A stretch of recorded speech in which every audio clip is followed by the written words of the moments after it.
کہ جب جہنم بھرنے کا نام ہی نہیں لے گی تو اللہ جل شانہ و عم نوالہ اپنا قدم جہنم پر رکھیں گے، جس سے جہنم سکڑ جائے گی اور کہے گی قط قط قط قط، بھر گئی بھر گئی بھر گئی۔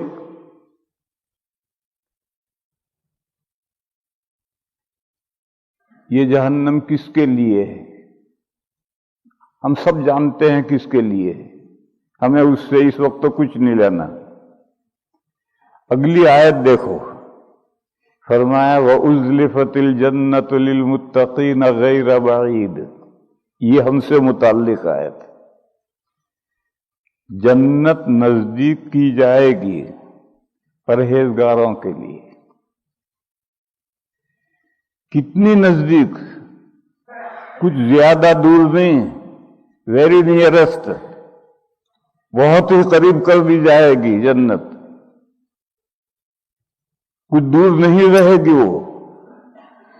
جنت جہاں ہے وہیں ہے، جہنم جہاں ہے وہیں ہے، لیکن اس وقت دو دنیاؤں کے درمیان میں پارٹیشن ہے، اس لیے ہمیں یہاں سے جنت اور جہنم نظر نہیں آ رہی ہیں، دونوں دنیاؤں کے درمیان میں اللہ نے پارٹیشن کر رکھا ہے۔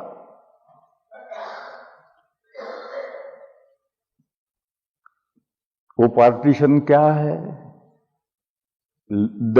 لطیف اور کثیف کا پارٹیشن ہے۔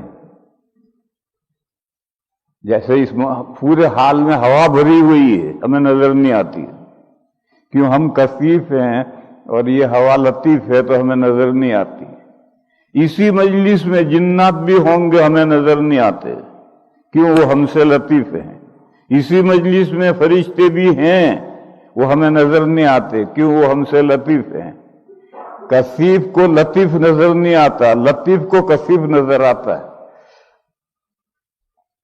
انسان خاکی مخلوق ہے، مٹی کا عنصر غالب ہے اس لیے کثیف ہے، اور جنات ناری مخلوق ہیں، آگ کا عنصر غالب ہے اس لیے وہ انسان سے لطیف ہیں، اور فرشتے تو نور سے بنے ہیں اس لیے وہ اور زیادہ لطیف ہیں۔ بس انسانوں کو جنات اور فرشتے نظر نہیں آتے، اور جنات کو انسان نظر آتے ہیں، فرشتے نظر نہیں آتے، اور فرشتوں کو جنات اور انسان دونوں نظر آتے ہیں۔ قاعدہ یہ ہے کہ کثیف کو لطیف نظر نہیں آئے گا، لطیف کو کثیف نظر آئے گا۔ یہ پارٹیشن ہے، اور اس پارٹیشن کی وجہ سے ہمیں جنت بھی ہو رہی، جہنم بھی ہو رہی، لیکن نظر نہیں آتی ہے۔ اگر وہ نظر آنے لگیں تو امتحان ختم۔ پھر امتحان کیا رہا؟ امتحان گاہ میں طالب علم کے سامنے کتاب کھول کر رکھ دی، تب امتحان کیا رہا؟ کتاب تو نے کھول کر رکھ دی، تب جنت نظر آنے لگے، جہنم نظر آنے لگے، تو امتحان کیا رہا؟ اور اس دنیا میں امتحان ہے۔ امتحان کس بات کا؟ غیب بن دیکھے ایمان لاؤ۔ غیب کے یہی معنی ہے۔ انسان کو اللہ تعالیٰ نے 5 سورسز دیے ہیں علم حاصل کرنے کے لیے۔ دیکھنے کی چیزیں آنکھ سے دیکھو، آنکھ فوٹو لیتی ہے۔ کان کی سننے کی چیزیں کان سے سنو، کان فوٹو لیتا ہے۔ سونگنے کی چیزیں ناک سے سونگو، ناک فوٹو لیتا ہے۔ چکھنے کی چیزیں زبان سے چکھو، زبان فوٹو لیتی ہے۔ اور ٹٹولنے کی صلاحیت سر سے پیر تک سارے جسم میں رکھی ہے۔ پیر کے نیچے اگر چونٹی بھی چلے ایک دم دیکھے کیا ہے، پورے جسم میں ٹٹولنے کی صلاحیت رکھی ہے۔ یہ 5 سورسز فوٹو لے کر کے عقل کے پاس بھیجتے ہیں، اور عقل ان کو سمجھتی ہے کہ جو چیز آنکھ دیکھ رہی ہے وہ کیا ہے، کان سن رہا ہے وہ کیا ہے، ناک سونگ رہا ہے، زبان چکھ رہی ہے، ہاتھ ٹٹول رہے ہیں، یہ کیا ہیں؟ یہ 5 سورسز دیے ہیں۔ بس جو چیز ان 5 حواس کے دائرے میں نہیں آتی، تو جب تک فوٹو عقل کے پاس نہیں جائیں گے عقل کیا سمجھے گی؟ ایسی چیزیں غیب کہلاتی ہیں۔ کہ ان کو ہم آنکھ سے بھی نہیں دیکھ سکتے، کان سے بھی نہیں سن سکتے، چکھ بھی نہیں سکتے، ٹٹول بھی نہیں سکتے. ایسی حقیقتیں مخبر صادق کے کہنے پر مانو. مخبر صادق ہیں اللہ کے رسول. اللہ کے رسول اللہ کی طرف سے ان حقیقتوں کو بتلا رہے ہیں، ان کی باتوں کی وجہ سے ان حقیقتوں کو مانو. اس کا نام ہے ایمان. غیب میں سب سے پہلے اللہ کی ذات آتی ہے. اللہ کی ذات کو ہم کسی طرح سے محسوس نہیں کر سکتے ہیں، اور جب 5 حواس فوٹو نہیں لے سکتے ہیں تو عقل کیا ادراک کرے گی؟ لیکن نبیوں نے بتایا کہ اللہ کا وجود ہے اور اللہ کی یہ صفتیں، یہ اسماء حسنہ، یہ اسماء حسنہ ہے. بغیر دیکھے اللہ تعالیٰ پر ایمان لانا، اس کا نام ایمان بالغیب ہے. فرشتوں پر ایمان لاؤ، جو انبیاء گزر گئے ان پر ایمان لاؤ، ان پر جو کتابیں نازل ہوئی ان پر ایمان لاؤ کہ وہ کتابیں تو ہیں، تورات و انجیل ہیں. یہ وہ تورات و انجیل نہیں ہے جو نازل ہوئی تو تحریف شدہ ہے. جو اصل انجیل نازل ہوئی تھی، اصلی جن میں تحریف نہیں تھی، ان پر ایمان لاؤ. اس دنیا کا آخری دن آئے گا، لاسٹ ڈے آئے گا، الیوم الاخر، اس پر ایمان لاؤ. بہرحال غیب پر ایمان لانا، الذین یؤمنون بالغیب، یہ غیب پر ایمان لانا یہی امتحان ہے. بس اگر جنت بھی نظر آنے لگے، جہنم بھی نظر آنے لگے تو پھر غیب کیا رہا، پھر امتحان کیا رہا؟ اس لیے اللہ تعالیٰ نے ان کو ہماری نظروں سے اوجھل کر دیا ہے، لیکن بیچ میں کوئی دیوار نہیں ہے. اسی دنیا کے ساتھ وہ دنیا بھی چل رہی ہے، لیکن ہم کثیف ہیں اور وہ لطیف ہے تو ہمیں وہ نظر نہیں آتی. جب قیامت کا دن شروع ہوگا، آخری دن شروع ہوگا، تو ہماری یہ باڈیاں نہیں ہوں گی. جسم سے نئی باڈیاں نکلیں گی اور اس میں روحیں واپس آئیں گی. اور حدیث شریف میں ہے کہ ہر انسان کا قد دادا آدم کے قد کے مطابق ہوگا، ہمارے ہاتھ سے 60 ہاتھ. اور جب اتنا لمبا ہوگا تو موٹا تازہ بھی ایسا ہی ہوگا، اور کوہ بھی ایسے ہی مضبوط ہوں گے.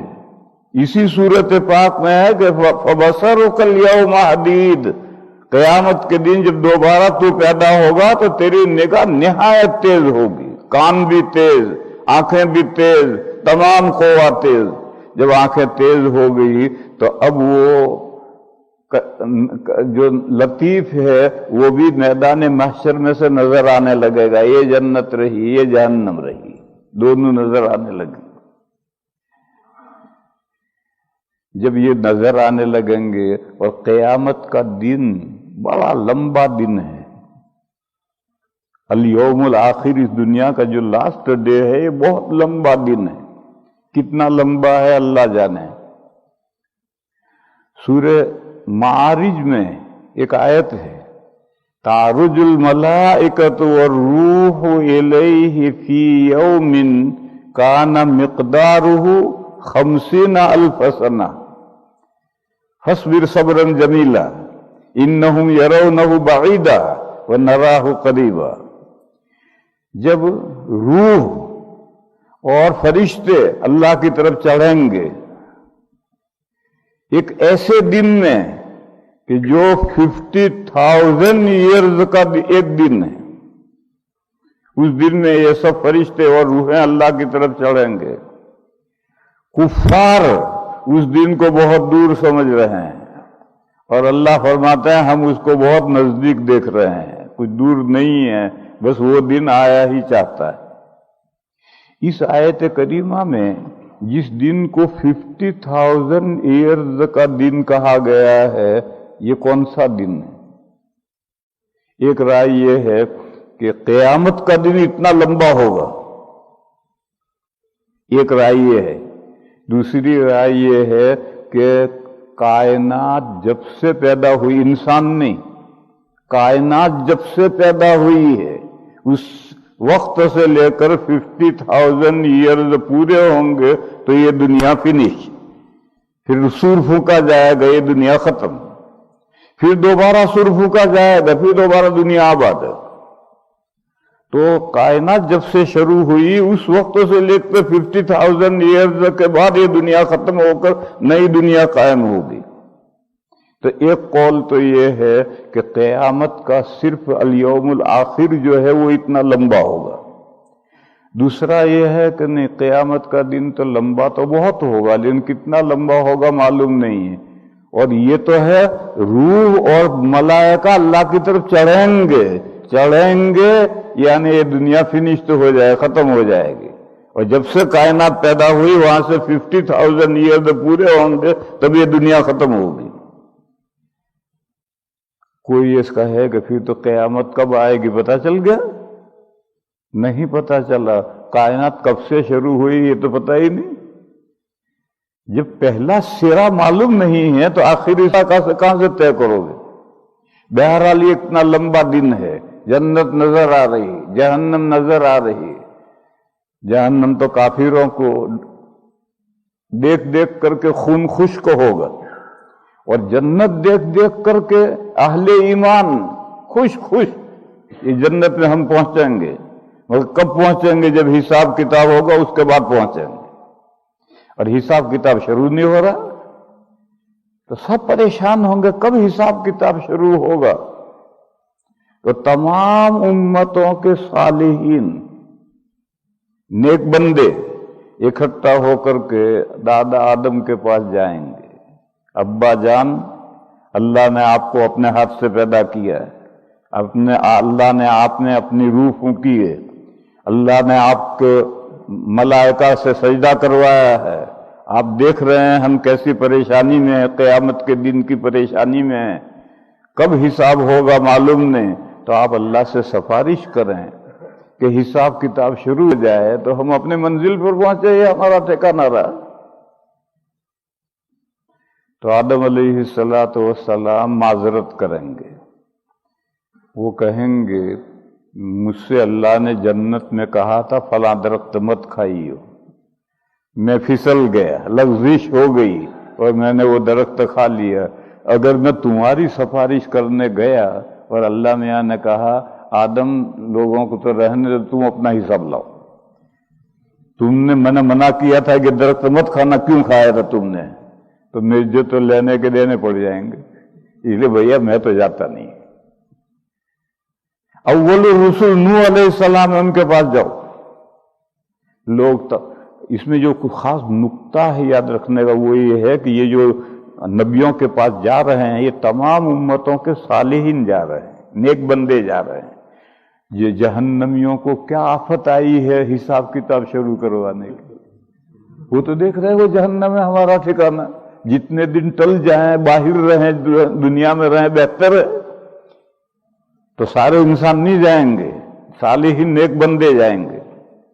نوح علیہ السلام بھی معذرت کریں گے، ابراہیم علیہ السلام کے پاس بھیجیں گے، وہ بھی معذرت کریں گے، موسیٰ علیہ السلام کے پاس بھیجیں گے، وہ بھی معذرت کریں گے، عیسیٰ علیہ السلام کے پاس بھیجیں گے، وہ بھی معذرت کریں گے، خاتم النبیین صلی اللہ علیہ وسلم کے پاس بھیجیں گے، اور نبی پاک صلی اللہ علیہ وسلم فرمائیں گے انا لہا، یہ سفارش میں کروں گا۔ چنانچہ نبی پاک صلی اللہ تعالی علیہ وسلم سفارش کریں گے اور اس کے بعد میں حساب کتاب شروع ہوگا، اور حساب کتاب ہو کر جنتی جنت میں پہنچیں گے، جہنمی جہنم میں پہنچیں گے۔ اب سمجھنے کی بات یہ ہے کہ جنت میں جانے والے بندے کون ہیں، ان کی کیا صفات ہیں، یہی ہمارے لیے اصل موضوع ہے اور وہی سمجھنا ہے۔ فرمایا وَأُزْلِفَتِ الْجَنَّةُ لِلْمُتَّقِينَ غَيْرَ بَعِيدٍ هَذَا مَا تُوعَدُونَ لِكُلِّ أَوَّابٍ حَفِيظٍ۔ تین صفتیں جن میں ہیں ان کے لیے یہ جنت نظر آ رہی ہے، یہ جنت ان بندوں کے لیے جن میں تین صفتیں، ایک متقین پرہیزگار بندے، پرہیزگار کس کو کہتے ہیں؟ کرنے کے کام پورے کرے، نہ کرنے کے کام سے پوری طرح بچے، وہ پرہیزگار ہے۔ پازیٹو نیگیٹو، کرنے کے کام پورے کرے اور نہ کرنے کے کاموں سے پوری طرح بچے، یہ بندے پرہیزگار بندے ہیں، نیک بندے ہیں۔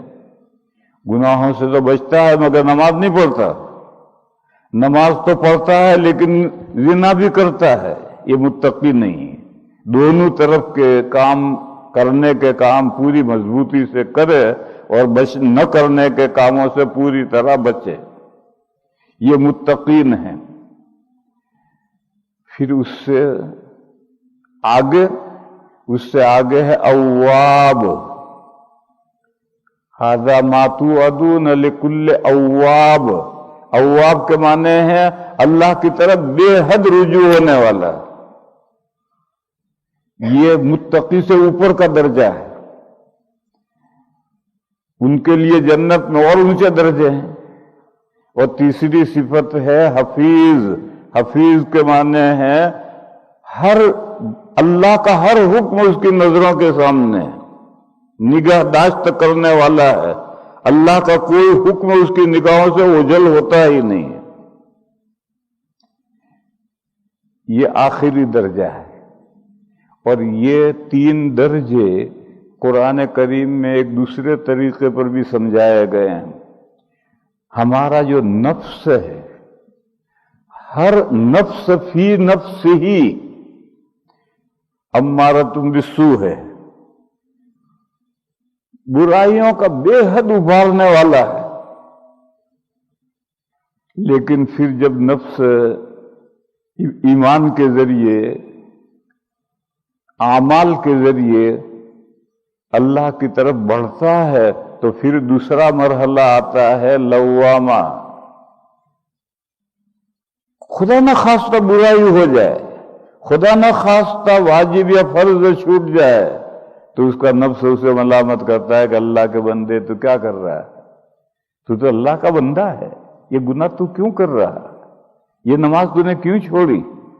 اس کا نفس ملامت کرنے لگے تو یہ نفس ترقی کر کے دوسرے مرحلے میں پہنچ گیا۔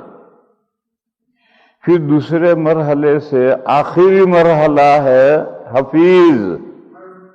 وہ اللہ کا حکم ایک لمحے کے لیے بھی اس کی نگاہوں کے سامنے سے اوجھل نہیں ہوتا، اور وہ مطمئن ہے کہ جو کرنے کے کام ہیں ہمیشہ کروں گا، بچنے کے کاموں کے قریب نہیں جاؤں گا۔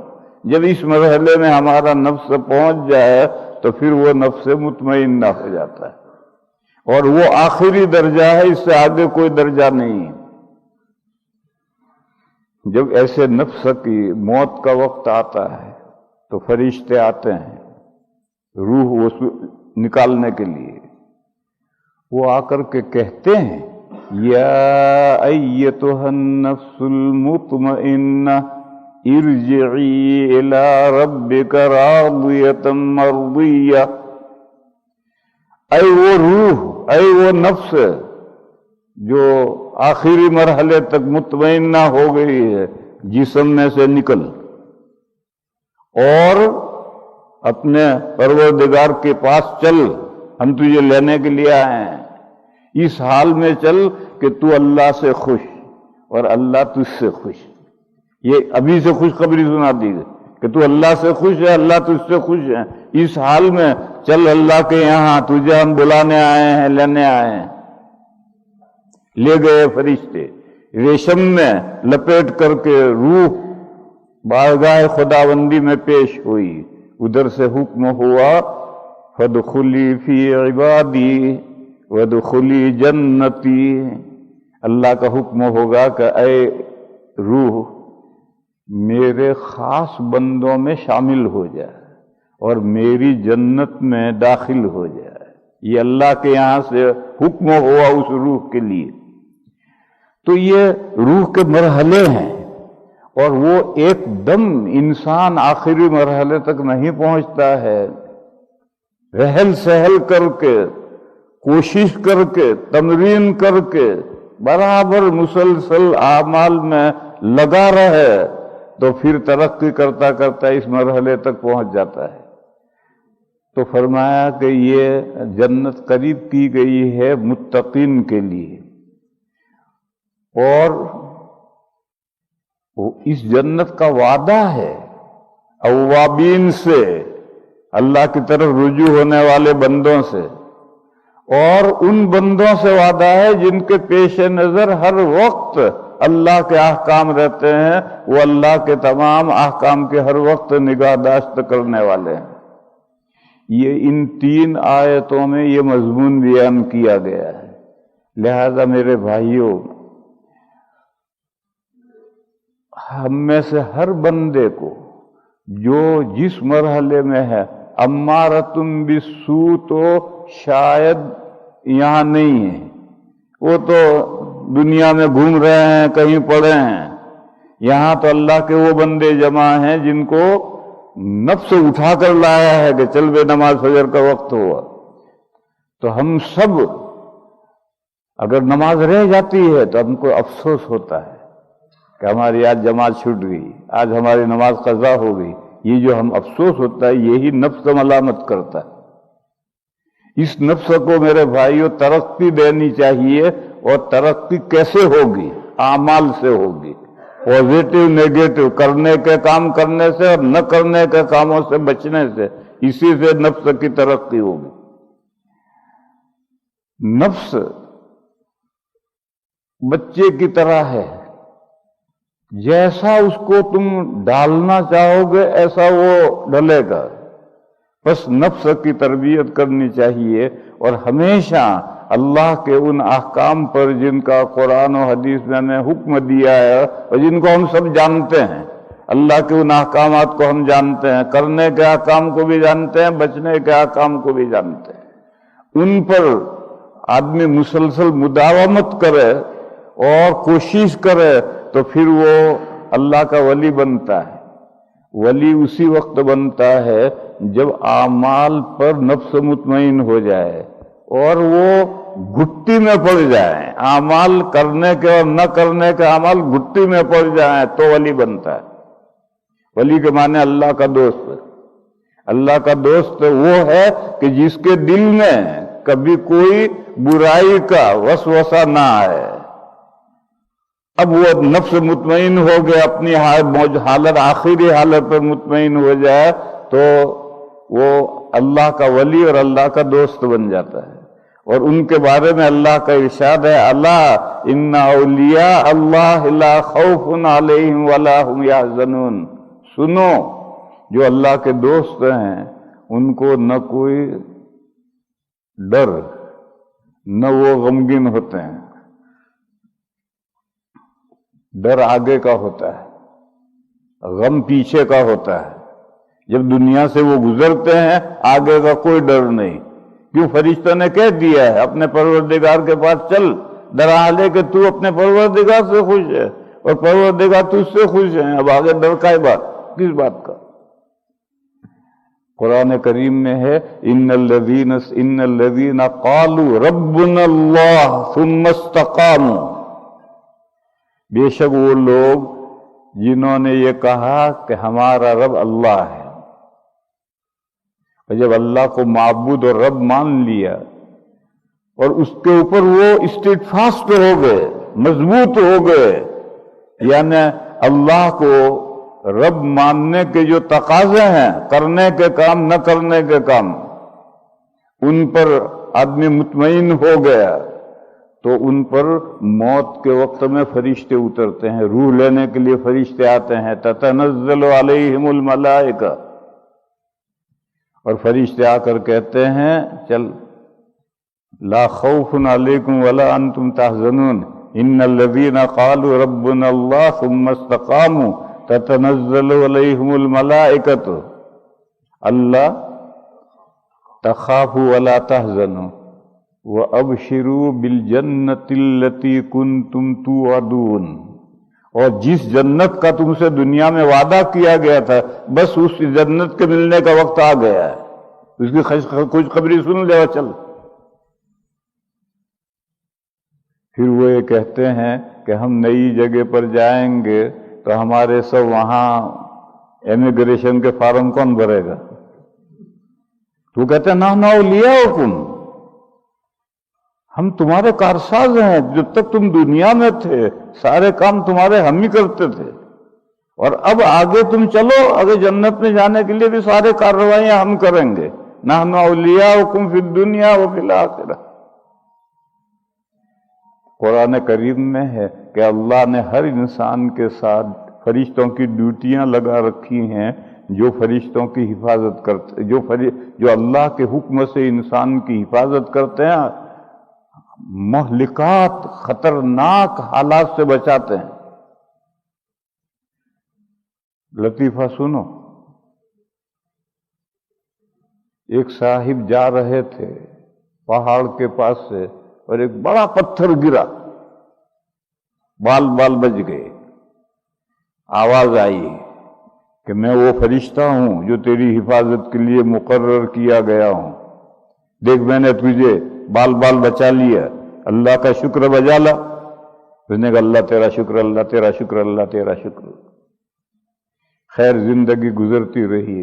پھر ایک دن جا رہے تھے ایک درخت کے پاس سے، وہ درخت گرا، بڑا درخت گرا اور یہ بال بج گئے۔ تو پھر آواز آئی کہ میں وہ فرشتہ ہوں جو تیری حفاظت کے لیے ہوں، دیکھ تجھے میں نے بچا لیا، شکر کر اللہ کا، اللہ تیرا شکر، اللہ تیرا شکر، اللہ تیرا شکر۔ پھر زندگی گزرتی رہی۔ ایک دن جا رہے تھے اور جاتے جاتے ایک دم رکے، آگے کھائی تھی گہری، اس کھائی میں گرنے سے بال بج گئے۔ پھر آواز آئی کہ میں وہ فرشتہ ہوں جو تیری حفاظت کے لیے مقرر ہوں، دیکھ تجھے کھائی میں گرنے سے بچا لیا۔ تو اس نے کہا بھیا فرشتے سن، جب تو میری حفاظت کے لیے مقرر ہوا ہے اور جگہ جگہ تو مجھے بچا رہا ہے، تو یہ بتا جب میری شادی ہو رہی تھی تو تب تو کہاں تھا؟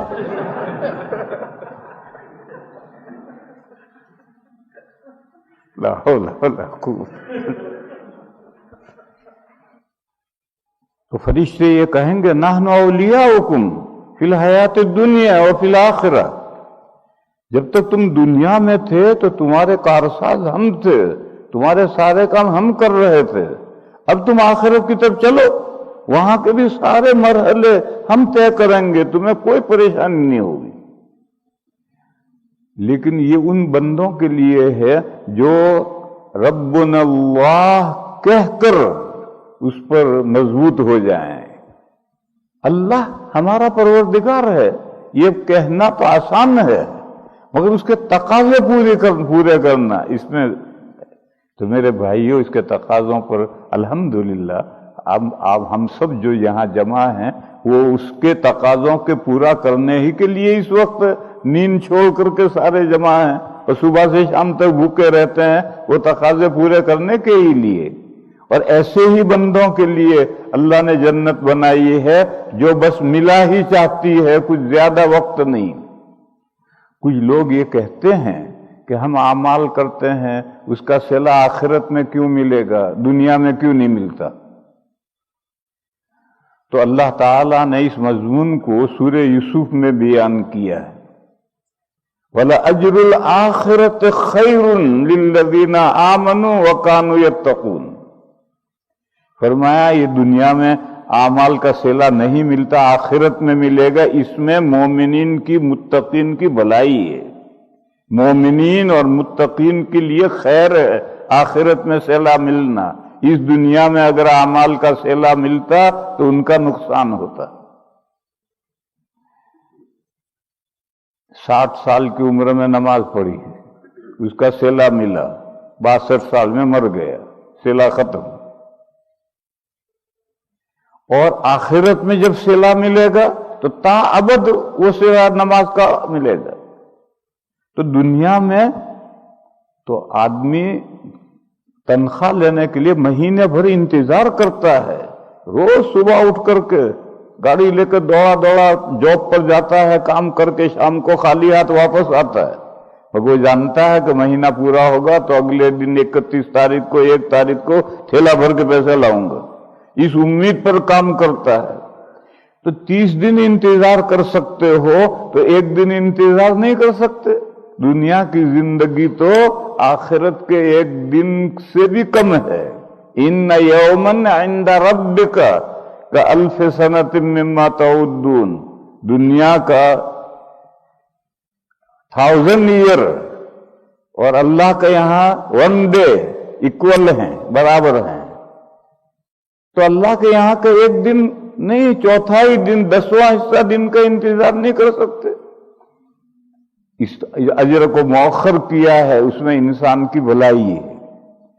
میرے بھائیو، یہاں ایک مضمون سمجھ لو، جنت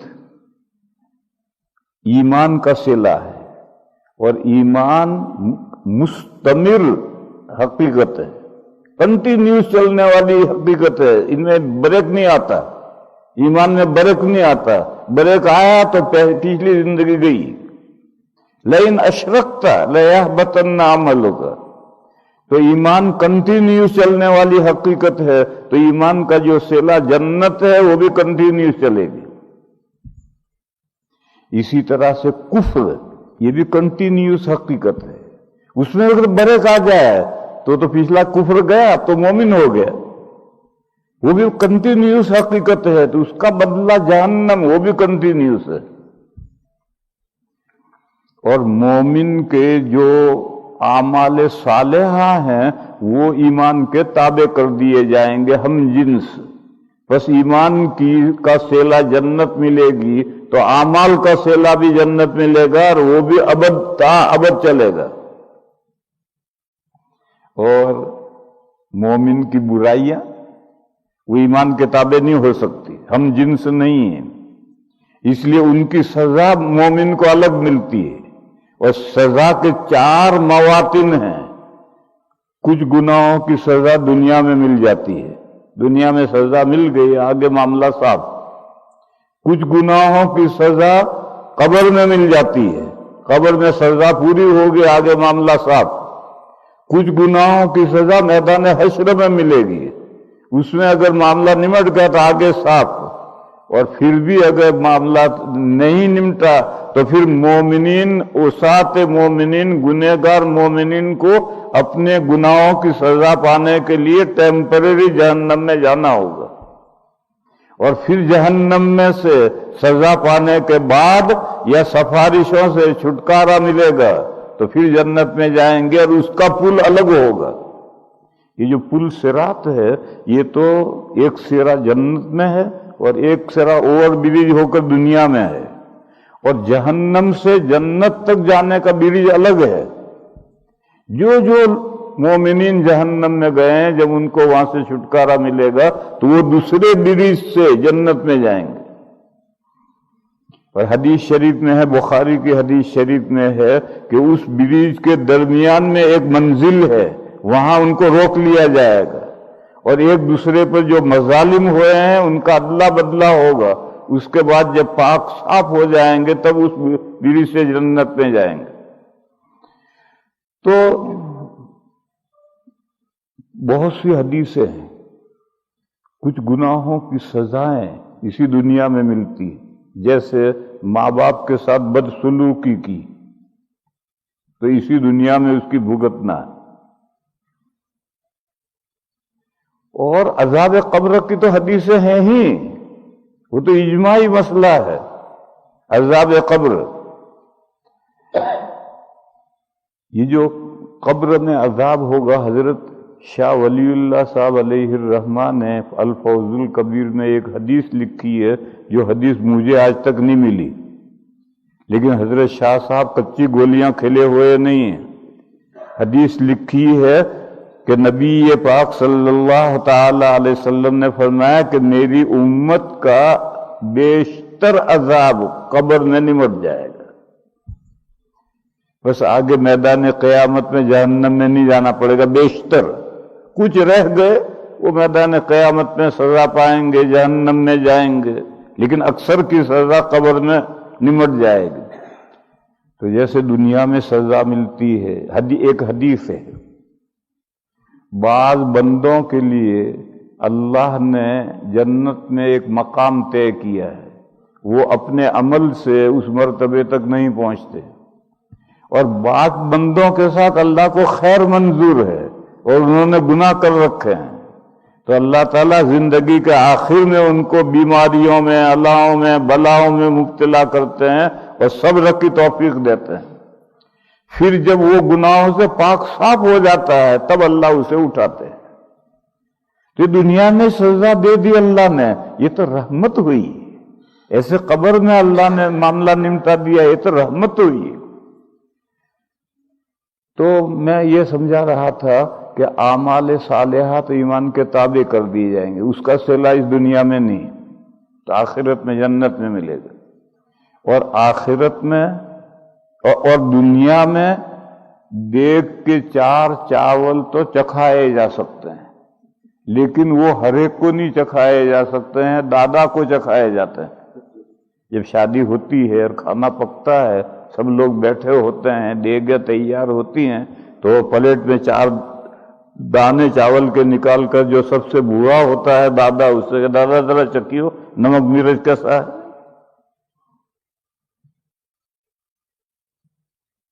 لطیفہ سنو، شادی ہو رہی تھی، حلوہ پک رہا تھا، بڑی دیگ۔ ایک دادا کھانے میں بہت مشہور تھے، بڈھا کھانے میں بڑا مشہور، تو 5 کلو پلیٹ میں تول کر حلوہ نکال کر دادا کو دیا کہ دادا ذرا چکھنا۔ نہیں، دادا کھا گئے، کہنے لگا بھی کچا ہے۔ خیر پکتا رہا پکتا رہا، پھر 5 کلو دیا، تو دادا اب چکھنا، تو دادا کھا گئے اور کہنے لگے ہاں ٹھیک ہے۔ پھر اس کے بعد کہا دم دے دو، حلوے کو دم دے دو، ٹھیک ہے دم دے دو، دم دے دیا۔ پھر جب دم ہو گیا تو پھر 5 کلو تول کر دیا، دادا چکھنا، تو دادا نے آدھا کھایا اور آدھا واپس کیا، کہنے لگا بالکل ٹھیک ہے، اب کھانے کے لیے اٹھو، میں بھی اٹھتا ہوں۔ وہ کھانے کے لیے دادا اٹھیں گے۔ تو ایسے دادا کو چکھایا جاتا ہے 4 چاول، ہر ایک کو نہیں چکھایا جاتا۔ اور یہ مضمون بھی سورہ یوسف میں اسی آیتوں میں ہے۔ یوسف علیہ السلام کا جو واقعہ ہے، اس واقعے کو اللہ نے 2 جگہ بریک کیا ہے اور وہاں نصیحتیں ابھاری۔ ایک تو یوسف علیہ السلام کنویں میں ڈالے گئے، وہاں سے قافلے نے اٹھایا، مصر میں جا کر بیچا، اور وزیر نے خریدا، مصر کے بادشاہ کا جو وزیر تھا اس نے خریدا، اور خرید کر غلام کے طور پر خرید کر گھر لے جا کر بیوی سے کہا اکرمی مثوا، اس کو ڈھنگ سے رکھ، رسپیکٹ کے ساتھ رکھ، احترام کے ساتھ رکھ، ہماری اگر اولاد نہ ہوئی تو ہم اس کو بیٹا بنا لیں گے، اور اولاد ہو گئی تو انشاءاللہ یہ ہمارے کام آئے گا، بہت اچھی طرح سے رکھو اسے۔ ایک تو وہاں واقعہ روکا ہے۔ فرمایا کہ اللہ کے اختیار میں سب کچھ ہے۔ دیہات کا جنگل کا رہنے والا ایک بچہ کس طرح سے کنویں میں ڈالا گیا، کس طرح سے قافلے نے اٹھایا، کس طرح مصر کے وزیر کے گھر میں پہنچ گیا۔ ایسا کیوں کیا؟ لِنُعَلِّمُهُ مِن تَأْوِيلِ الْأَحَادِيثِ، تاکہ ہم اسے باتوں کو کی کلیں بٹھانا سکھلائیں کہ بات کی کل کیسے بٹھائی جائے، گہری باتوں کو کیسے سمجھا جائے۔ اسی میں خواب کی تعبیریں بھی آتی ہیں، خواب کی تعبیروں کی کل بٹھانا بہت مشکل ہوتا ہے۔ ایک تو یہاں قصہ روکا ہے۔ پھر جس وزیر کی بیوی سے وزیر نے یہ کہا تھا کہ اس کو عزت کے ساتھ رکھنا، جب وہ جوان ہوا بچہ تو اسی نے ڈورے ڈالے۔ پھر لمبا واقعہ ہے، گناہ ثابت نہیں ہو سکا کوئی، لیکن شاہی خاندان کے گھروں کا مشغلہ بن گیا، جہاں عورتیں 4 بیٹھتی تھی، یوسف کا ہی تذکرہ۔ تو یہ مناسب معلوم ہوا کہ یوسف کو جیل میں بھیج دیا جائے تو باتیں ختم ہو جائیں۔ بھیج دیے، 9 سال جیل میں رہے۔ اب دیکھو وزیر کے گھر میں تھے، جیل کی کال کوٹڑی میں اللہ نے پہنچا دیا۔ وہاں سے 9 سال کے بعد بادشاہ نے ایک خواب دیکھا، عجیب خواب، 7 گائیں موٹی تازی، جیسے آپ حضرات کے یہاں گائیں ہوتی ہیں، برطانیہ میں گائیں ہوتی ہیں، اور 7 دبلی پتلی گائیں. وہ دبلی پتلی گائیں تھی، وہ ان موٹی گایوں کو کھا گئی. عجیب الٹی بات. اور دوسری 7 بالیاں ہری اور 7 بالیاں خشک دیکھی. یہ 7 ہری بالیاں، یہ 7 خشک بالیاں. بادشاہ کو حیرت ہوئی. اس نے وہ تمام ارکان دولت سے کہا میں نے ایک خواب دیکھا ہے، کیا اس کی تعبیر ہے؟ انہوں نے کہا بلی کے خواب میں چیچڑے، کوئی مطلب نہیں اس کا. لیکن وہ ساقی جس کی خواب کی تعبیر یوسف علیہ السلام نے جیل میں بتلائی تھی، وہ ساقی وہاں موجود تھا.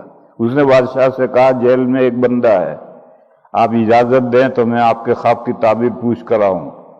جہاں بھی پوچھ کرا. یوسف علیہ السلام نے تعبیر بتلائی کہ آج سے 7 سال خوشحالی کے ہوں گے، پھر 7 قحط سالی کے ہوں گے. ان 7 سالوں میں جو پیداوار ہو ہری، وہ بالیوں ہی میں خشک کر کے رکھ دو، اناج نکالو مت ورنہ سڑے گا. پھر وہ جو 7 قحط سالیاں آئیں گی تو یہ تھوڑا تھوڑا علام نکالتے جائیے، کھاتے جائیے. بادشاہ تعبیر سن کر حیرت میں رہ گیا، اور اس نے کہا اس بندے کو بلا کے لاؤ جس نے تعبیر بتائی. وہ ساقی پہنچا، یوسف علیہ السلام سے کہا چلیے بادشاہ نے بلایا ہے. یوسف علیہ السلام نے کہا میں نہیں آتا. بادشاہ سے کہو کہ جس مقدمہ جو کیس میرا کیس ہے جو کورٹ میں پینڈنگ میں ڈال دیا گیا ہے سرد خانے میں، وہ کیس چلاؤ اور مجھے لاؤ کہ میں مجرم ہوں نہیں ہوں. یہ فیصلہ کرو اور اس کے بعد آؤں گا، اس سے پہلے نہیں آؤں گا. نبی پاک صلی اللہ تعالی علیہ وسلم نے یوسف علیہ السلام کی پامردی کی تعریف کی اور فرمایا میں ہوتا تو رسول کے ساتھ چل دیتا.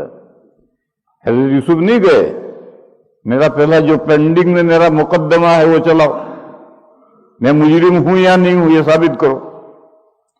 بادشاہ نے کورٹ میں سے وہ مقدمہ اپنے پوری فائل اپنی دربار میں منگوا لی، اور مقدمے کا جو فریق تھا عزیز مصر اور مصر کی ساری عورتیں سب کو بلایا. بتاؤ یوسف کے بارے میں کیا کہتی ہو، کیا جانتی ہو؟ تو سب نے کہا وہ فرشتہ تھا، کوئی برائی اس میں نہیں تھی. تب وزیر کی بیوی کو کھلنا پڑا اور اس نے کہا وہ سچا ہے، میں نے ڈورے ڈالے تھے. مقدمہ فائنل ہو گیا. اس جگہ پر اللہ پاک نے یہ ارشاد فرمایا ہے، یوسف علیہ السلام نے کہا ذَلِكَ لِيَعْلَمَ أَنِّي لَمْ أَخُنْهُ بِالْغَيْبِ. یہ میں نے مقدمہ اس لیے نہیں چلوایا کہ میں اپنے آپ کو بہت زیادہ پاکیزہ سمجھتا ہوں، بے گناہ سمجھتا ہوں، اس لیے میں نے مقدمہ نہیں چلوایا.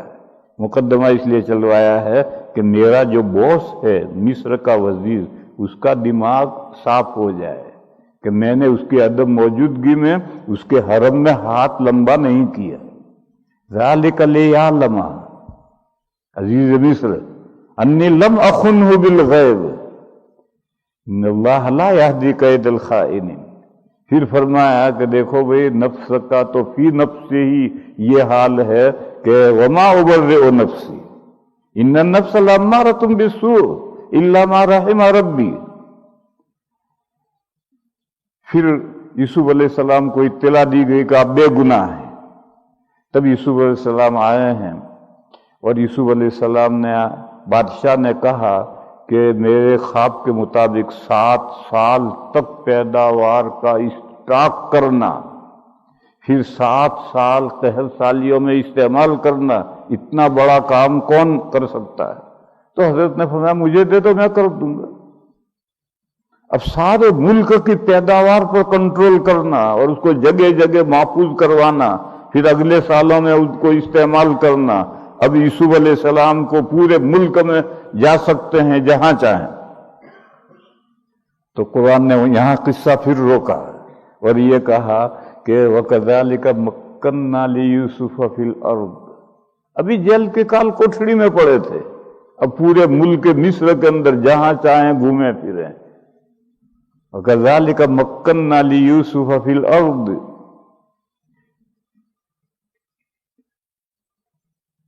يَتَبَوَّأُ حَيْثُ يَشَاءُ، جہاں رات چاہے گزارے، جہاں رات چاہے گزارے. اس کا لطف اور مزہ ٹورسٹ جانتے، ہم لوگوں کو اس کا نہیں مزہ معلوم، ٹورسٹوں کو اس کا مزہ معلوم. پورے ملک میں جہاں چاہے آج یہاں ہے، کل وہاں ہے، کل وہاں ہے، کل وہاں ہے. پھر قرآن کہتا ہے نصیب برحمتنا من نشاء، ہم اپنی رحمت جس کو چاہتے ہیں پہنچاتے ہیں. یعنی دادا ہی کو 4 چاول دیکھ کے چکھائے جاتے ہیں، ہر ایک کو نہیں چکھائے جاتے. اللہ کے بہت بندے ہیں بڑے نیک صالح، گھر میں کھانے کو دانے نہیں. اور بعض اللہ کے نیک بندے ہیں ان کے لیے وارے نیارے ہیں، خوب کشادگی ہے. تو یہ ان کے ایمان اور عمل کا بدلہ نہیں ہے، یہ تو دیکھ کے چند چاول ہیں، اللہ جس کو چاہیں چکھائیں. نصیب برحمتنا من نشاء ولا نضيع اجر المحسنین.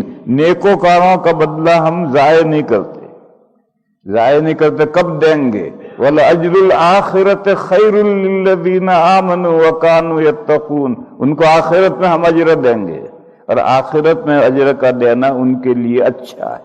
دنیا میں اجر دیا جائے گا تو ان کا نقصان ہوگا.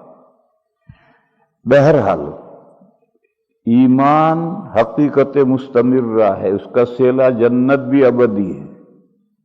اور اعمال صالحہ ایمان کے تابع کریں گے، اس کا صلہ جنت میں جا کر ملے گا، تابد رہے گا.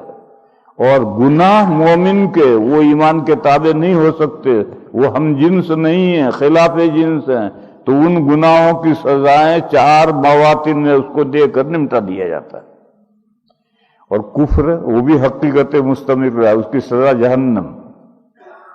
اور کافر کی جو بد اعمالیاں ہیں وہ اس کے کفر کے تابع کر دی جائیں گی، اور جہنم میں جا کر اس کفر کی ان بد اعمالیوں کی سزا ملے گی تو وہ سزا بھی تابد ہے.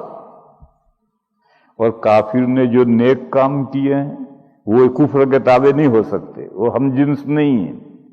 تو حدیث شریف میں ہے کہ کافر کو اس کی نیکیاں یہیں دنیا میں کھلا دی جاتی ہیں. کافر نے جو نیک کام کیے ہیں، کافر بڑے بڑے نیک کام کرتے ہیں، مسلمانوں سے بھی آگے ہیں. ابھی گرمیاں شروع ہوں گی تو انڈیا کے ہر چھوٹے بڑے اسٹیشن پر برف کا پانی پلانے والے ہندو ہوں گے، ہندو تنظیمیں ہوں گی. اور گاڑی آ کر رکی تو بالٹیاں لے لے کر ڈبے ڈبے ہو جائیں گے، جو جتنا پانی مانگے اتنا دیں گے. کوئی مسلمان تنظیم نہیں جو یہ کام کرے گا.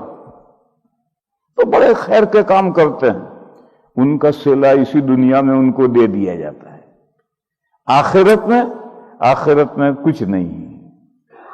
قرآن نے کہا مثل الذین کفروا اعمالهم کسراب بقیعہ یحسبہ الظمآن ماء حتی اذا جاءہ لم یجدہ شیئا ووجد اللہ عندہ فوفاہ حسابا.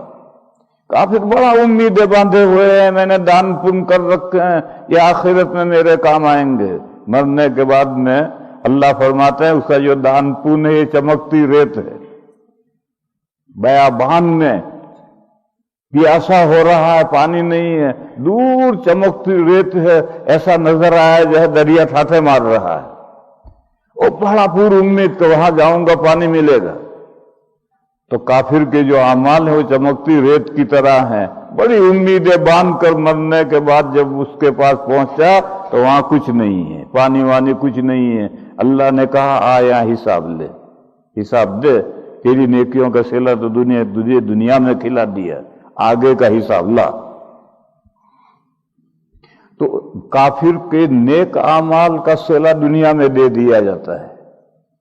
آگے پھر عذاب ہی عذاب ہے، ہر مرحلے میں اس کے لیے عذاب ہی عذاب ہے. تو کفر حقیقت مستمرہ، اس کا سزا جہنم، اور برے اعمال کفر کے تابع. اور نیک اعمال کا سیلا دنیا میں کھلا دیا، اور مومن کا اس کا وہ ہے۔ لہذا میرے بھائیوں، بات پھیل گئی، بات زیادہ دور تک چلی گئی۔ اصل تو بات یہ ہے کہ ہم کوشش یہ کریں کہ ہم ترقی کریں ایمان میں۔ اللہ نے ایمان کی دولت تو ہمیں دی ہے، اس میں ترقی کریں۔ لوگ میرے پاس آتے ہیں ملاقات کے لیے تو چلتے وقت کہتے ہیں حضرت دعا کرنا ایمان پر خاتمہ ہو۔ تو میں ان سے کہتا ہوں صحابہ نے ایک دوسرے سے یہ دعا کروائی ہے؟ ایمان کی صحابہ سے زیادہ تجھے فکر کیوں ہے؟ ہم نے کوئی روایت نہیں پڑھی کہ صحابہ نے ایک دوسرے سے یہ دعا کروائی ہو کہ میرے لیے دعا کرنا ایمان پر خاتمہ ہو۔ تجھے کیوں اتنی فکر پڑی ہے؟ پھر میں اسے سمجھاتا ہوں کہ دیکھ، ایمان اعمال کے ساتھ مربوط ہے۔ اگر تو اعمال پر مضبوط ہے تو ایمان پر خاتمہ ہوگا، اور اگر تیرے اعمال ہی گڑبڑ ہے تو میری دعا سے کچھ نہیں ہوگا۔ اس کو میں سمجھاتا ہوں جیسے ایک درخت ہے تو اس کا ایک تھڑ ہے، تنا ہے، پھر اس پر شاخیں ہیں پھیلی ہوئی۔ تنے کی حیات شاخوں کی حیات پر موقوف ہے۔ اگر تمام شاخیں تر و تازہ ہیں، پتے ہیں، پھل ہیں، پھول ہیں، تو تھڑ کیسے سوکھ جائے گا؟ اور اگر اوپر چھوٹی بڑی شاخیں کاٹ ڈالو تو پھر کیا گارنٹی ہے کہ تھڑ زندہ رہے گا؟ ہو سکتا ہے سوکھ جائے۔ اس لیے میرے بھائی اس حقیقت کو سمجھو، ایمان اعمال کے ساتھ مربوط ہے۔ اگر ایمان میں آدمی مضبوط ہے تو امید باندھو انشاءاللہ ایمان پر خاتمہ ہوگا، اور اگر اعمال میں کوتاہی ہے تو پھر ایمان کی کوئی گارنٹی نہیں ہے کہ ایمان پر خاتمہ ہوگا۔ یہ تنا سوکھ جائے گا، جب شاخیں نہیں ہیں تو تنا کہاں سے ہوگا؟ اس لیے اعمال پر مضبوط رہو۔ بس یہی ایمان پر خاتمے کے لیے پر امید بنانے والی چیز ہے۔ صحابہ سے دعائیں کروانا ثابت نہیں ہے۔ اور یہ ڈرتے کون ہیں؟ اللہ کے نیک بندے ڈرتے ہیں۔ ایسے ویسے بندے وہ تو مگن ہیں اپنی زندگی میں۔ جنت تو ہمارے باپ کی جائیداد ہے، جاگیر ہے، ہم جنت میں نہیں جائیں گے اور کون جنت میں جائے گا؟ یہود بھی یہی کہتے ہیں، عیسائی بھی یہی کہتے ہیں۔ لیکن جو اللہ کے نیک بندے ہیں وہ بہت ڈرتے ہیں کہ اللہ جانے ہمارا کیا حشر ہوگا۔ جیسا بہت ڈرنے کی ضرورت نہیں ہے، اعمال پر مضبوط رہو اور اللہ سے پور امید رہو، انشاءاللہ ایمان پر خاتمہ ہوگا۔ وآخر دعوانا ان الحمدللہ رب العالمین۔ درود شریف پڑھو بھائی۔ اللہم صلی وسلم وبارک علی سیدنا ومولانا محمد وعلی آل سیدنا ومولانا محمد بعدد من صلی وسلم۔ یا الہ العالمین، ہماری خطاؤں کو معاف فرما، ہماری کوتاہیوں سے درگزر فرما۔ اے میرے مولا، ہماری حسنات میں اضافہ فرما، ہماری حسنات میں برکت پیدا فرما، ہماری نیکیوں کو قبول فرما۔ یا اللہ، اس ماہ مبارک میں تیرے فضل و کرم سے ہم نے تیرے احکام کی پیروی کی ہے، میرے مولا اس کا بہترین صلہ ہمیں عنایت فرما۔ یا اللہ، ہم میں جو بیمار ہیں ان کو شفاء کاملہ فرما، جو کسی ٹینشن میں ہیں، کسی فکر میں، پریشانی میں ہیں، یا اللہ ان کے تمام افکار و ہموم زائل